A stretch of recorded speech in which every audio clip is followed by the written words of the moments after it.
Rồng, sinh vật thần thoại xuất hiện trong cả văn hóa phương Đông và phương Tây. Nổi tiếng là những loài mang trong mình khả năng hô mưa gọi gió, đem lại an vui, nhưng cũng có thể là dấu hiệu cho ngày tận thế. Ok, chào mừng mọi người đã đến với kênh Drampapedia.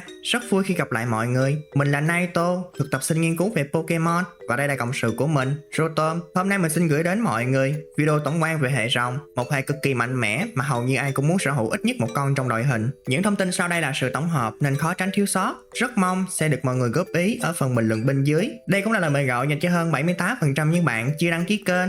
Hãy nhanh tay đăng ký để không bỏ lỡ nội dung sắp tới. Không mất thêm thời gian nữa, chúng ta cùng xem video thôi nào.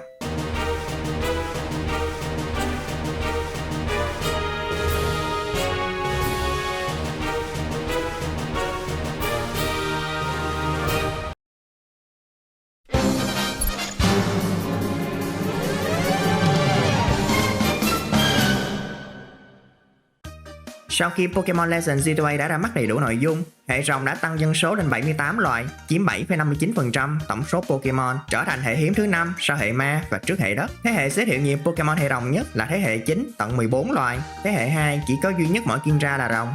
Hệ rồng đã kết hợp với 16 hệ, đông đảo nhất là với hệ bay và hệ đất. Mới chỉ có một loài mang song hệ con rồng cháo tiên là Mega Ontaria. Hiện vẫn còn một hệ nữa cho tới giờ vẫn chưa kết hợp với hệ rồng là hệ bọ. Mặc dù không ít loài Pokemon nhìn rất phù hợp với song hệ này. Hệ rồng có nhiều Mega Pokemon nhất, 17 loài. Garchomp là á thần duy nhất có tận 2 dạng Mega. Một vài loài nhờ vào Mega mới có thêm hệ rồng như Charizard, Ampharos, Sceptile và mới nhất là Feraligatr. Những con rồng sở hữu hình dạng Gigantamax gồm Flapple, Appleton có cùng dạng khổng lồ và Duraludon. Những thành viên dạng vùng miền có hệ rồng gồm Alolan Exeggutor và nhà Hisuian Gura. Về mặt tạo hình, đã mang tiếng là hệ rồng thì hiển nhiên chúng phải nhìn giống rồng, dù theo nhiều cách khác nhau. Có thể là một con rồng thật sự, hoặc là một con khủng long, bò sát, hoặc đôi khi chỉ là cách chơi chữ, hay đơn thuần là nhà thiết kế cho hệ rồng vào để cho chúng có vẻ mạnh hơn. Tụ chung lại, Pokemon hệ rồng đều mang trong mình sức mạnh to lớn. Với lại hệ rồng và khái niệm rồng trong thế giới Pokemon không phải lúc nào cũng giống nhau, vì một số Pokemon không mang hệ rồng vẫn được gọi là rồng.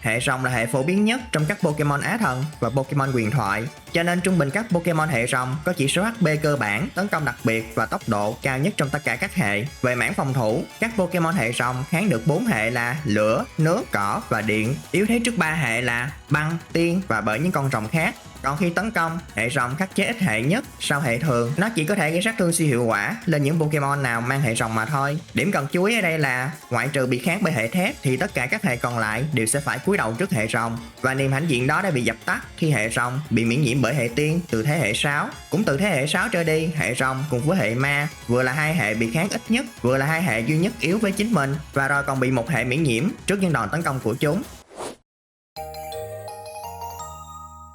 Latias thuộc song thần vĩnh hằng, nó có tính cách hiền lành và cực kỳ thông minh và sẽ dùng thần giao cách cảm để giao tiếp với những sinh vật khác. Latios được xem là anh trai của Latias, cũng có bản tính hiền hòa. Tuy nhiên, đôi khi Latios cũng cho thấy là hơi cáu kỉnh và dễ nghi ngờ con người.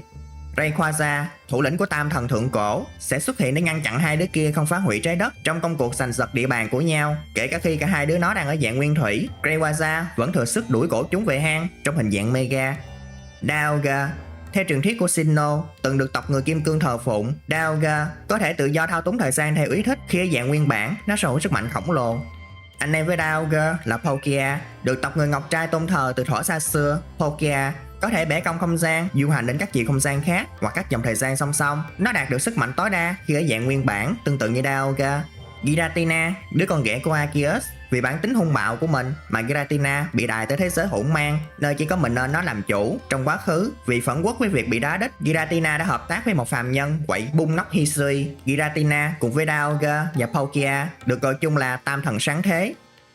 Theo truyền thuyết ở Unova, Reshiram được cho là một phần tách ra từ con rồng huyền thoại đi theo người anh trai đeo đuổi sự thật và hỗ trợ cho những ai muốn xây dựng một thế giới nơi sự thật được tôn trọng. Đối trọng với Reshiram là Zekrom, vì muốn hỗ trợ cho những ai muốn tạo ra một thế giới lý tưởng nên nó đã liên minh với người em trai.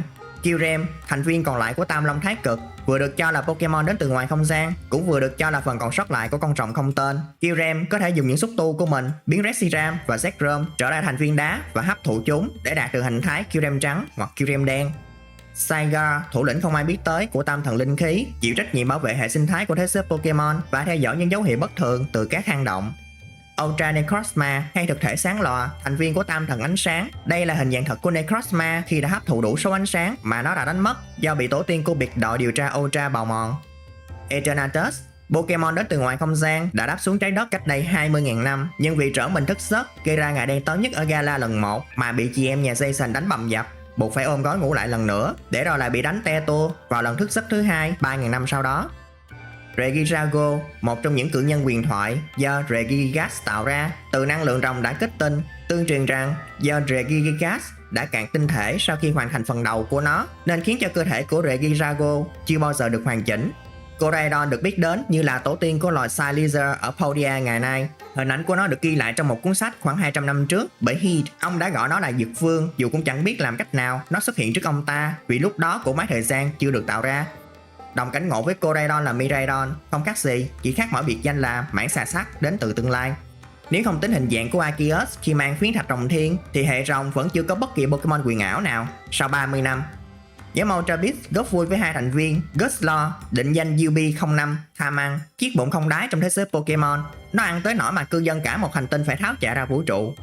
Naganadel, định danh UB ngòi đốt, dạng tiến hóa của Poipon.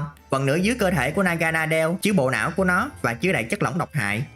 Gần quá nửa số Pokemon Paradox quá khứ là mang hệ rồng. Rodin Moon, nó trông giống như Salaman, đặc biệt là dạng Mega, nhưng mối liên hệ giữa hai loài này tới giờ vẫn chưa được rõ ràng, là một loài cực kỳ hung dữ nên cần tránh xa nó bằng mọi giá. Walking Quack được cho là họ hàng siêu cổ đại của Suicune trong quá khứ, tương tự là Gouging Fire. Người ta nói rằng nó là một con Entei được tái tạo từ hóa thạch. Và Raging Bolt được tuyên bố là tổ tiên của Raikou, trong khi ai cũng thừa biết rằng tam thần thú chỉ là những đứa trẻ mới hồi sinh được khoảng 150 năm, thì thử hỏi kiếm đâu ra dòng họ tổ tiên.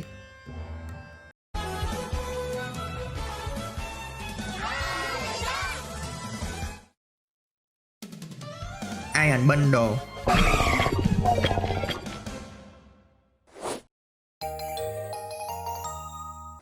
Hệ đáy hiếm nên chiêu thức hệ rồng cũng không quá nhiều, hiện chỉ mới có 31 chiêu thức hệ rồng, chiếm 3,32% tổng số chiêu thức hiện có.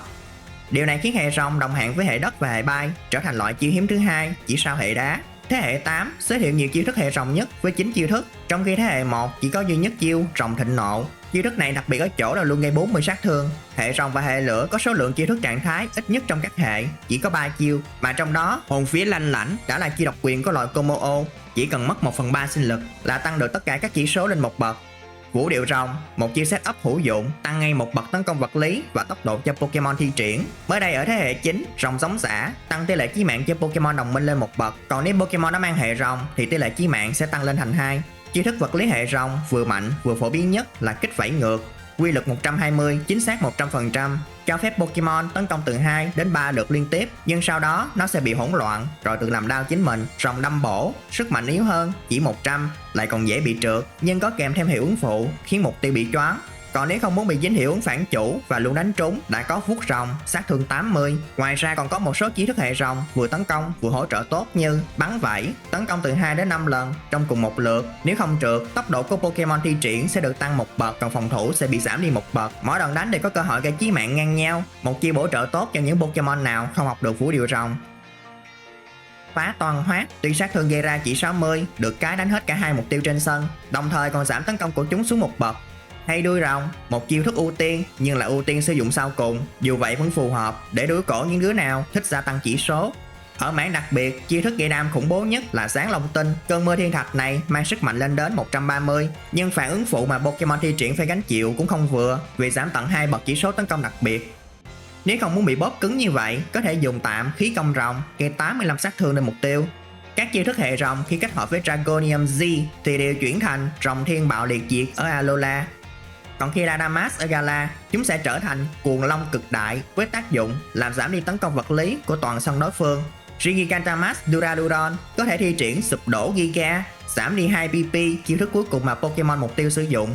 Sanporia, tất cả Pokemon nào Tera hệ rồng mà sử dụng Tera bộc phá thì chiêu thức này cũng đều chuyển sang hệ rồng. Hiện chỉ có mỗi Regidrago mang đặc tính hàm rồng là đặc tính có liên quan đến hệ rồng. Hiệu cái đặc tính này là tăng sức mạnh cho các chiêu thức hệ rồng mà nó sử dụng.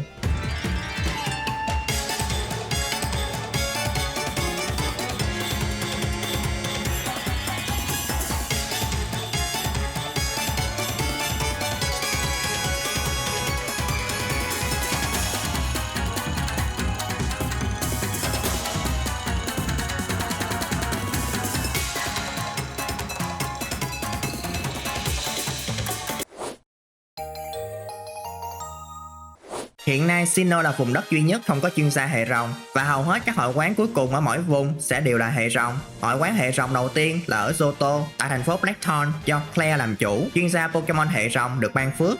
Unova có tới 2 thủ lĩnh hệ rồng là Drayden, vị thị trưởng kỷ luật nhưng lại có đứa cháu trai cực kỳ lười biếng đang học tại học viện Blueberry, và Iris, cô bé heo được trái tim của loài rồng.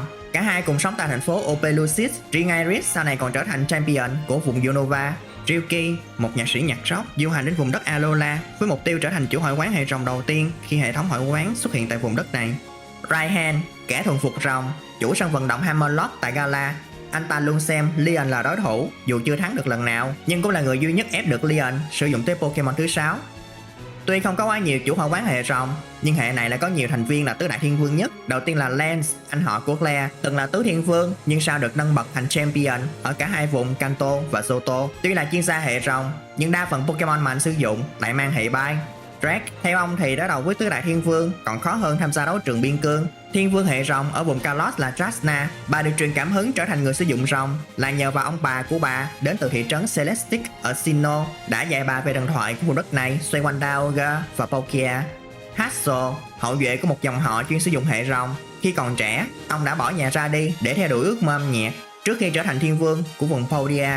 Drayton xuất thân từ một gia đình danh giá và là thằng cháu trời đánh của Raiden. Do thường xuyên trốn học, cậu đã phải học lại cùng một năm tới 3 lần. Drayton thực chất là champion của Blueberry, nhưng cậu không bao giờ tự nhận danh hiệu này vì muốn tránh trách nhiệm đi kèm với danh hiệu đó.